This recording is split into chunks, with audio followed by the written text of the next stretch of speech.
Rome custom. Let me pass the same I am, ere anxious order was, or what is now received.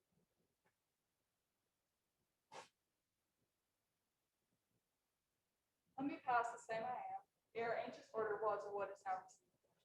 A witness to the times that brought them in. So shall I do to the freshest things now reigning, and make stale the glistering of this present, as my tale now seems good. Your patience disallowing, I turn my glass, and give my scene such growth as you had said it to me. Leontes, leaving, the effects of his fond jealousy so grieving that he shuts up himself. Imagine me, gentle spectators, that I may now be in fair repute. And remember well, I mentioned a son of the king, which Florizel I now named him.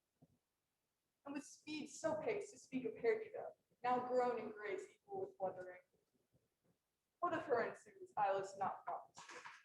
Will at times new to be known when 'tis brought forward. A shepherd's daughter, and what to her it hears, which follows after, is the argument of time. Of this allow, if ever you have spent time worth there now. If never, yet that time himself doth say, he wishes earnestly, you never may.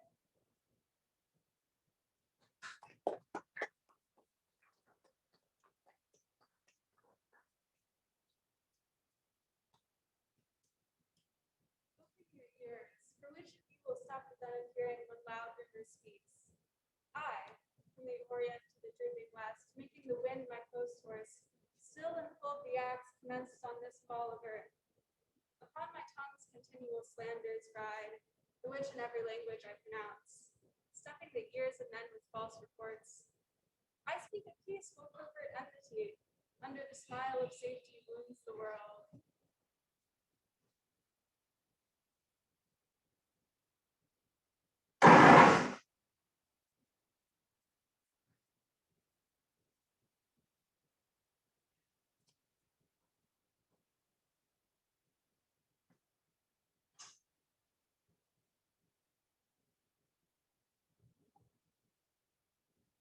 Who but rumor, who but only I, make fearful musters in prepared defense? Whilst the big ear, swollen with some other grief, is thought by the stern tyrant war. Who knows such matters? Rumor is a pipe, blown by surmises, jealousies, conjectures, and so easy and so plain a stop, that the blunt monster with uncounted heads, the still discordant wavering multitude can play upon it. But what need I thus to anatomize my well-known body among my household? Why is rumor here? I run before King Harry's victory at the bloody field of Shrewsbury.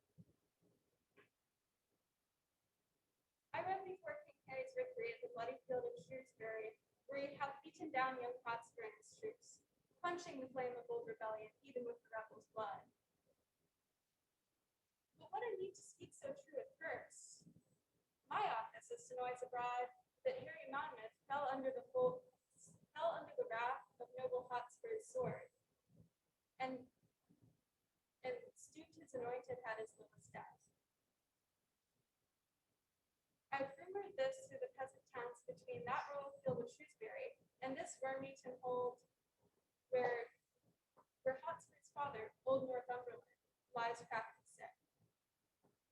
Upon rumor's tongue brings smooth comforts false, worse than true promise.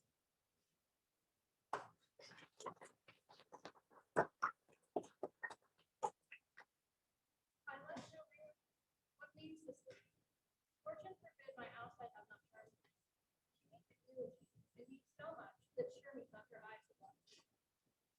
She loves me, sure. The cunning of her passion invites me in this churlish mystery. None of my lord's reign. Why? He sent her not. I am the man, and if it be so, as 'tis, poor lady, she were better let her dream. This trifling, thou art a wicked one. To protect your enemies too much. How easy it is for the prophet false and women's waxen hearts to tempt the corners. Alas, our frailty is the cause, not we. For such we are made of, such we be. How will this fate? My master loves her dearly, and I for a monster, fond as my mother. And she, mistaken, seems to go to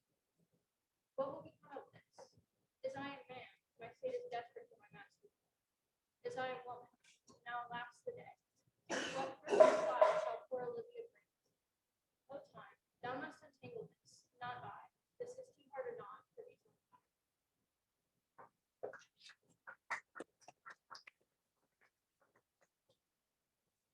Say before you begin, ma'am, I made a request to move the laptop closer on the stage. You guys, Hello. you guys can take your mask off. Okay, so close it, put it on the stand. Too many cords. All right. Let's see here. There we go. You know that cracking noise? All right. There we go. All right, we'll see if that helps some things.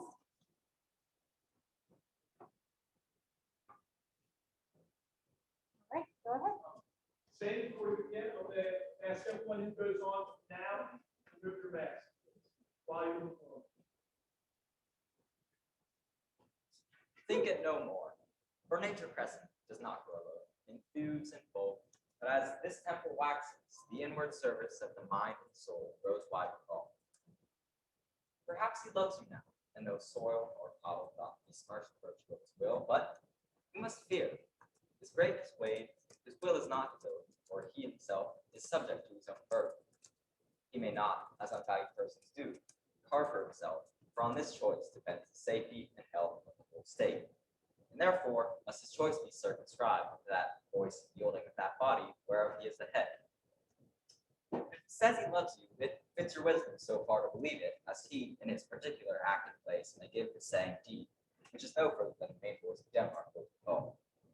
Then way will loss your honor may sustain, if with too great ear you list his songs, or lose your heart, or chase treasure open to its unmastered importunity. Fear, Ophelia, fear, my dear sister, and keep you in the rear of your affection, out of the shot and danger of desire. The cherished maid is prodigal enough if she unmasks her beauty to remove. The canker galls the infants of the spring, too oft their buttons beat is closed. Virtue is self, scopes not gloominess strokes. Be wary then, best safety lies in fear. Youth to itself rebels, though none else near.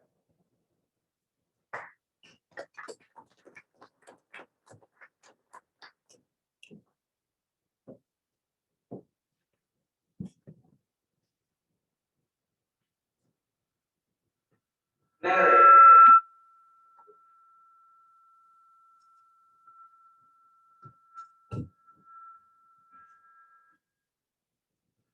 All right.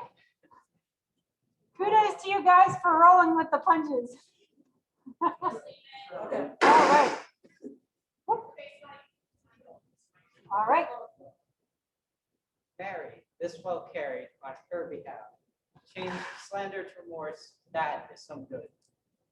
But not for this dream, I on this strange course, but on this travail, look for a greater birth.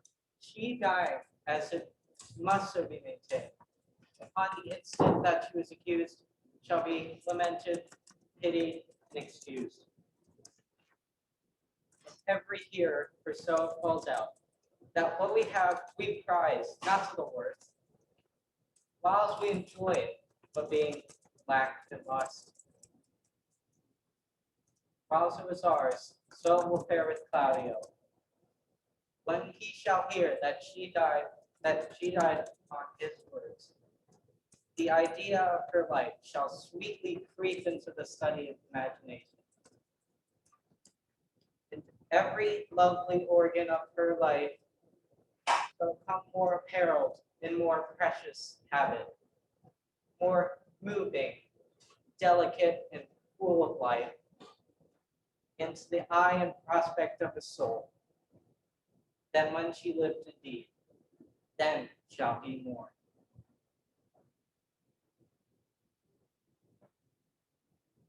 Ever love had interest in his liver, and wish he had not so accused her. No, though his accusation he thought true, let this be so, and not doubt, but not success, will fashion this event in better shape than I can lay it down in likelihood. But if all aim but this, be leveled false, the supposition of the lady's death shall quench the wonder of her infamy.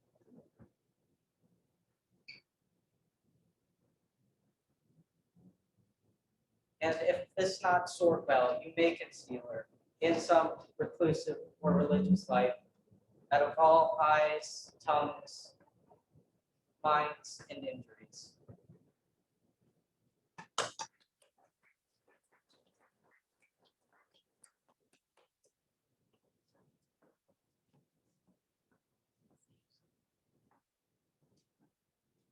Oh, that this too solid flesh would melt, fall, and resolve itself into a dew. Or that the everlasting had not fixed his can against self-slaughter. Oh God, God, how weary, stale, flat, and unprofitable seem to me all the uses of this world. Fire, fire. 'Tis an unweeded garden that grows to seed. Things rank and gross in nature possess them merely. That it should come to this, the 2 months dead? Nay, not so much, not 2. So excellent a king that was to this Hyperion to his satyr, so loving to my mother that he might not teem the winds of heaven, visit her face too roughly. Heaven and earth must I remember. Why, she would hang on him as if increase of appetite had grown by what it fed on. And yet, within a month,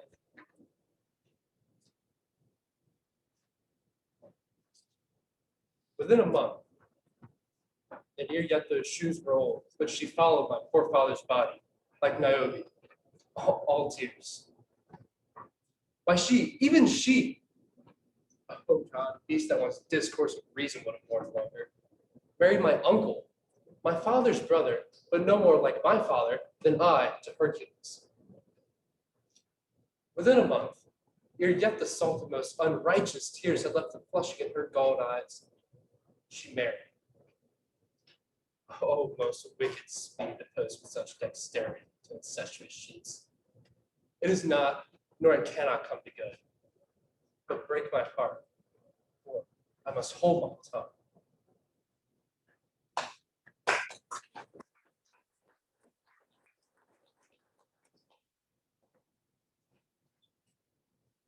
To be or not to be, that is the question. Whether 'tis nobler in the mind to suffer the slings and airs of outrageous fortune, or to take arms against a sea of troubles, and by opposing end them, to die, to sleep no more. And by a sleep, we say to end the heartache and 1,000 natural shocks that flesh its hair to.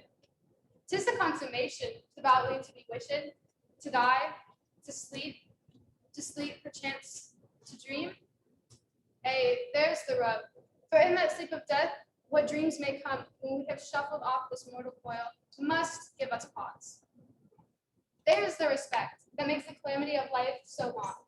For who would bear the whips and scorns of time, the oppressor's wrong, the proud man's contumely, the pangs of disposed love, the law's delay, the insolence of office, and the spurn that patient merit of the unworthy take, when he himself might Titus make with a bare bodkin?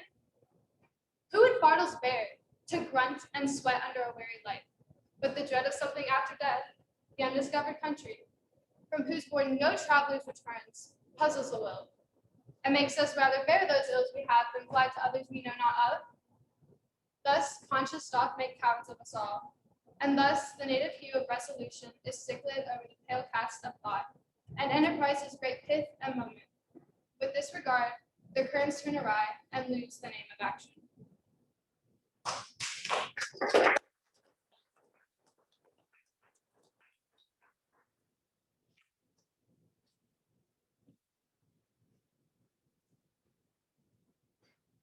What find I here? Fair Portia's counterfeit? What demigod hath come so near creation? Move these eyes, or whether, writing on the walls of mine, seem they in motion? Here are severed lips, parted with sugar breath. Such sweet a bar should sunder such sweet friends. And here in her hair, as the painter hath played the spider, and hath woven a golden mesh to entrap the hearts of men faster than gnats and cobwebs. But her eyes, how could he see to do them? Having made one, methinks he should have the power to steal both his and leave himself unfurnished. Yet look how far the substance of my praise doth wrong this shadow in underprising it. So far this shadow doth limp behind the substance. But here, the soul, or the scroll, the continent, the summary of my fortune. You that choose not by the view, chance is fair and choose is true. Since this fortune falls to you, be content and seek no new.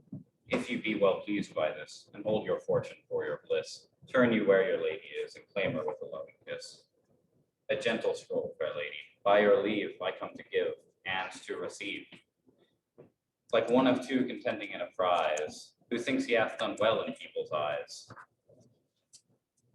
Hearing applause and universal shout, giddy in spirit, still gazing in a doubt. Whether these pearls of praise be his or no, thrice fair lady, stand I even so, as doubtful whether what I see be true, until confirmed, signed, ratified by you.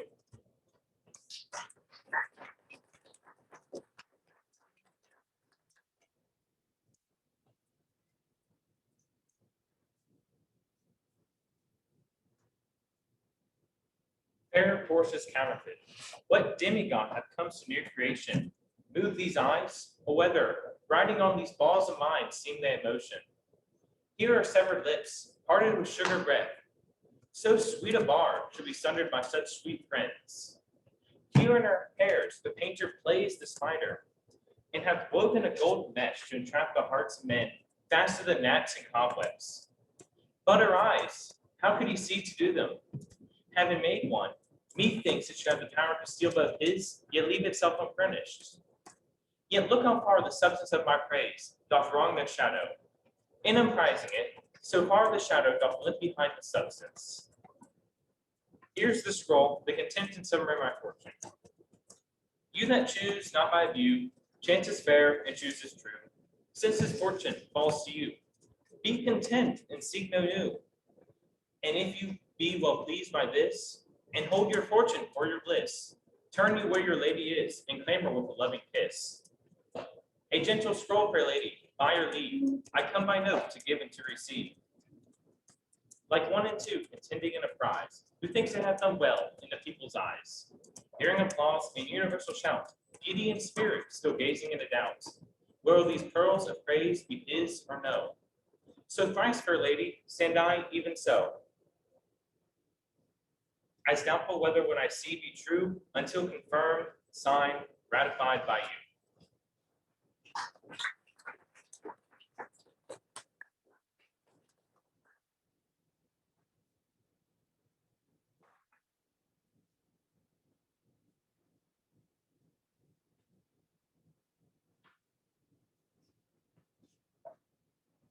Till I have no wife, I have nothing in France. Nothing in France until he has no wife. Thou shalt have none, Ruslan, none in France, till thou hast all again. Oh Lord, is I that drive thee from thy country, and expose those pendulums of thine to the events of the non-falling war? And is I that chase thee from the sportive foot, where thou wast shot at with fair eyes to be the most of smoky muskets? Oh, you leaden messages that ride upon the violent seats of pride. Fly was piercing to the fly with the still piercing air that cries of piercing, do not touch my Lord. Whoever shoots at him, I set him dead. Whoever trudges on his forward breast, I am the caitiff that do hold him to. And though I kill him not, I am the cause.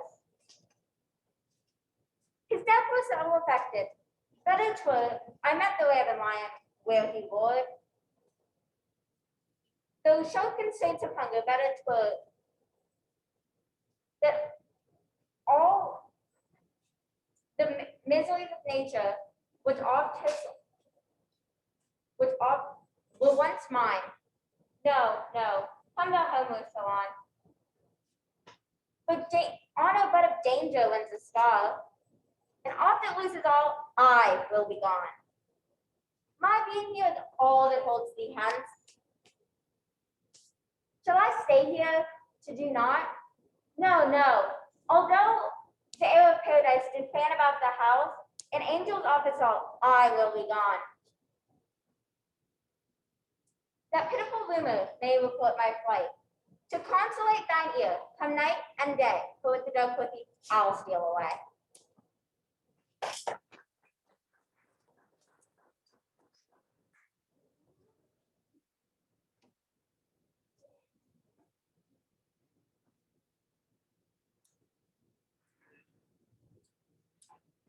What? Will the aspiring blood of Lancaster sink in the ground? I thought it would have mounted.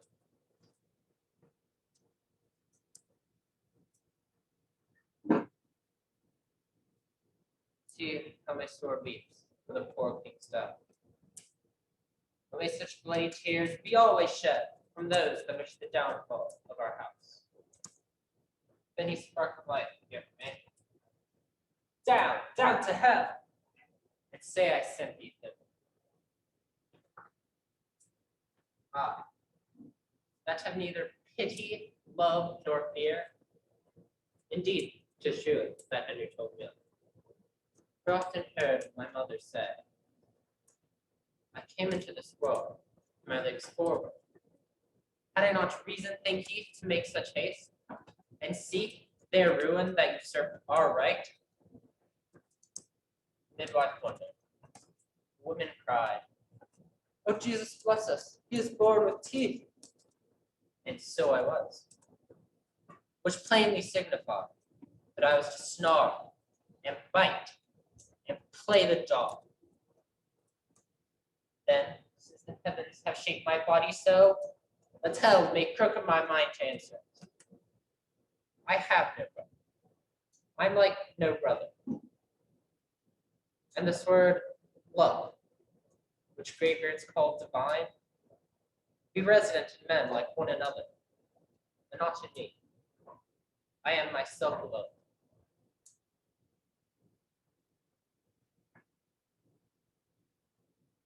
Clarence, beware that keeps me from the light. But I will sort a pitchy day for thee. For of was abroad such prophecies that Edward shall be fearful of his life, and to purge his fear, I'll be thy death. King Henry, and the prince's son are gone. Clarence, thy turn is next, and then the rest, counting myself but bad, till I be best. I'll throw thy body in another room, and triumph, Henry, in thy day of doom.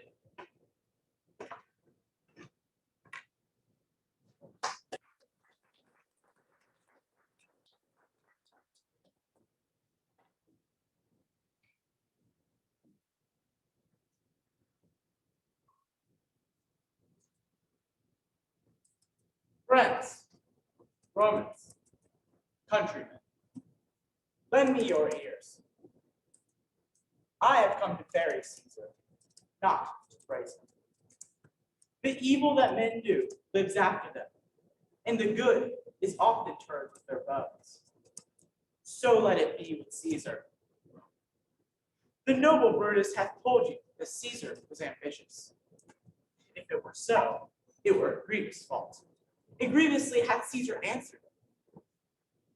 For here, under the leave of Brutus and the rest, for Brutus is an honorable man, so are they all honorable men. Come I to speak in Caesar's funeral.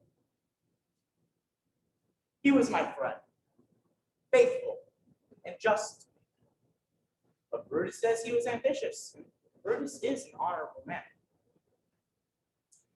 He hath brought many captives home to Rome, whose ransoms did the general coffers fill. Did this in Caesar seem ambitious? But Brutus says he was ambitious, and Brutus is an honorable man. When that the poor have cried, Caesar hath wept. Ambition should be made of sterner stuff. But Brutus says he was ambitious, and Brutus is an honorable man. You all did love him once, and not without cause. What then withholds you now to mourn for him? O judgment, thou art fled to brutish beasts, and men have lost their reason. Bear with me. My heart is in the coffin now, Caesar, and I must pause till it come back to me.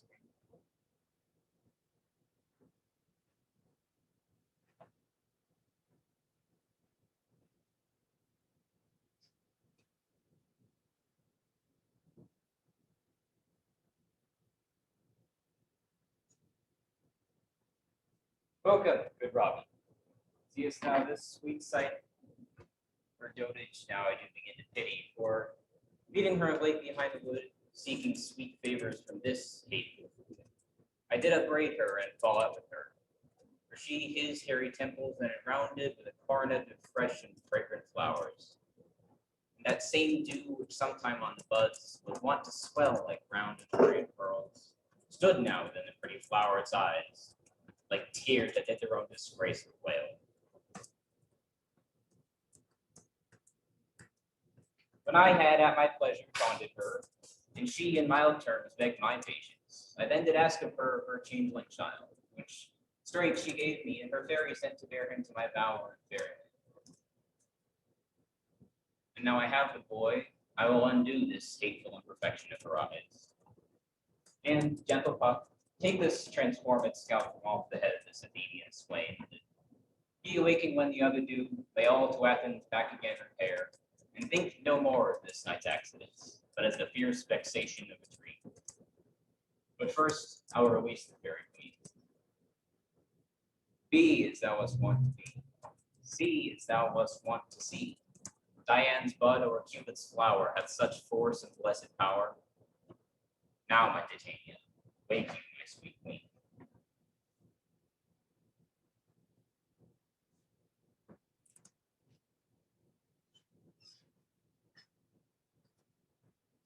You are 3 minutes sin, whom destiny that had to instrument this lower world and what is in it, who never surfeited its sea, had caused to belch up you, and on this island where man doth not inhabit. You amongst men be most unfit to live. I have made you mad, and even with such like valor, men hang and drown their proper selves. You fools, I and my fellows are ministers of fate. The elephants of whom your swords are tempered may as well wound the wild wind, or be mocked at stabs, kill the still coasting waters, as diminish one down in my plate. My fellow ministers are like invulnerable. If you could hurt, your swords are now too mad for your strength and will not be uplifted. But remember, for that is my business to you, that you 3 from my land did supplant good Prospero, exposed unto the sea, which hath requited him and his innocent child. For which foul deed, the powers, delaying, not forgetting, having since the season shores yet all the creatures against your peace. Be thy son, Alonso, to have the rest, and do pronounce by me lingering perdition, worse than any death can be at once. Shall step by step attend you in your ways, whose wraths to guard you from, which here in this most desolate isles else falls on your head is nothing but heart sorrow and a clear life ensuing.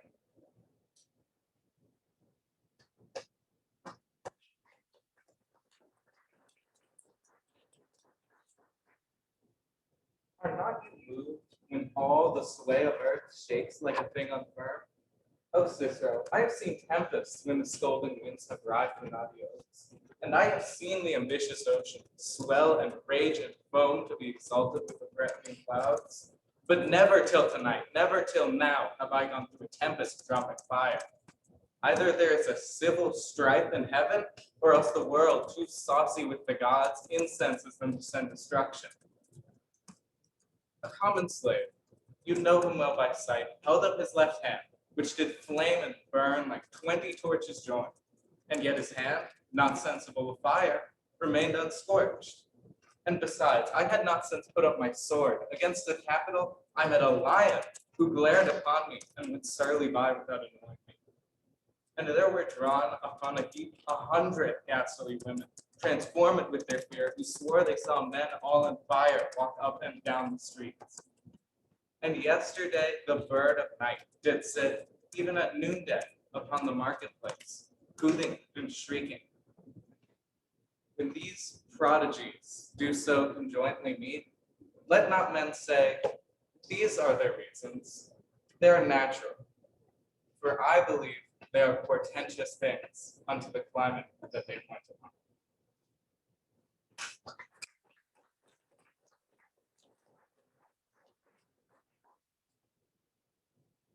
All the world's a stage, and all the men and women are merely players. They have their exits and their entrances, and one man in his time plays many parts, his act being 7 ages. At first, the infant, mewling and puking in the nurse's arms. And then the whining schoolboy, with his satchel and shining morning face, creeping like a snail unwillingly to school. Then the lover, sighing like furnace, with a woeful ballad made to his mistress's eyebrow. Then a soldier, full of strange oaths, and bearded like the pard, jealous in honor. Sudden and quick in quarrels, seeking the bubble reputation even in the cannon's mouth. And then the justice, in fair round belly, with good cap on line, with severe eyes and beard of formal cut. Full of wise saws and modern instances. And so he plays his part. The 6th age shifts into a lean and slippered pantaloon, with spectacles on nose and pouch on side. His useful hose well saved, for a world too wide for a shrunk shame. And his big manly voice turning again towards childish tremble. Pipes and whistles in his sound. The last scene of all ends the strange and eventful history. His second childishness and mere oblivion. Sans teeth, sans eyes, sans taste, sans everything.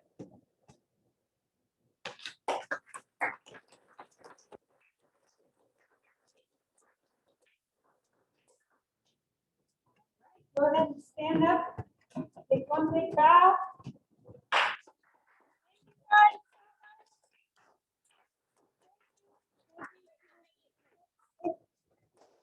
Just a little guess in there.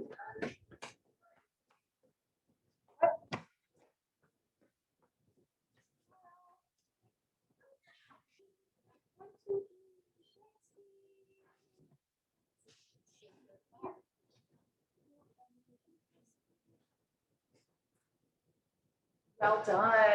You're so right. Very technical difficulties. I want to thank these guys for their hard work. We've had some rescheduling, we've had some student absences, we've had lots of little punches that we've rolled with, and I'm very, very proud of them and the hard work that they've done. And I hope that they are as proud of themselves as I am of them. So can we give them one more round of applause?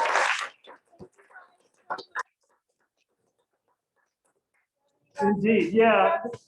We had some difficulties today, but you soldiered on. And we're proud of you and appreciate your resilience. Well done.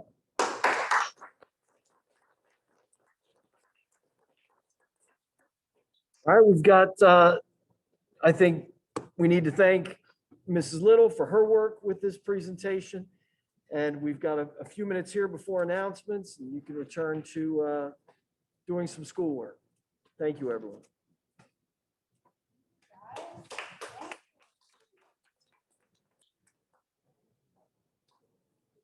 I would like to make a couple notes. We did have some issues with the programs. Unfortunately, I don't think they got out to all the classrooms. So there were, let's see, a couple people that I need to acknowledge here. Let's see, we had at the beginning, we had Eva Auger, who was playing Time from A Winter's Tale. I'll go ahead and put that in there. And then we also had Greta Kosar playing playing Rumor from, let's see, Henry let's see, look here. It's Henry the Fourth, Part 2. And then we had Leah Lane playing viola from 12th Night. If I can spell 12th correctly.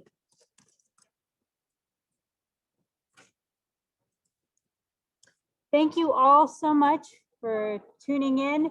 We've still got quite a bit of time before the end of the bell, so I want to thank you all from the bottom of my heart for dealing with our technical issues, for watching to support our students. I want to thank you all very much and have a fantastic day.